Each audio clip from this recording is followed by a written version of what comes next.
हरिणीं सुवर्णरजतस्रजां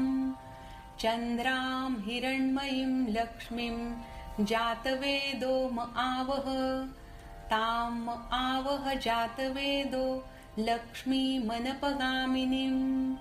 यस्यां हिरण्यं विन्देयं गामश्वं पुरुषानहम् अश्वपूर्वां रथमध्यां हस्तिनादप्रबोधिनीं श्रियं देवीमुपभये श्रीर्मा देवी जुषताम्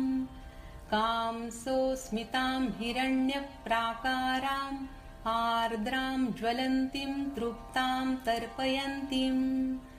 पद्मे स्थितां पद्मवर्णां तामिहोपभये श्रियम् चन्द्रां प्रभासां यशसा ज्वलन्तीं श्रियं लोक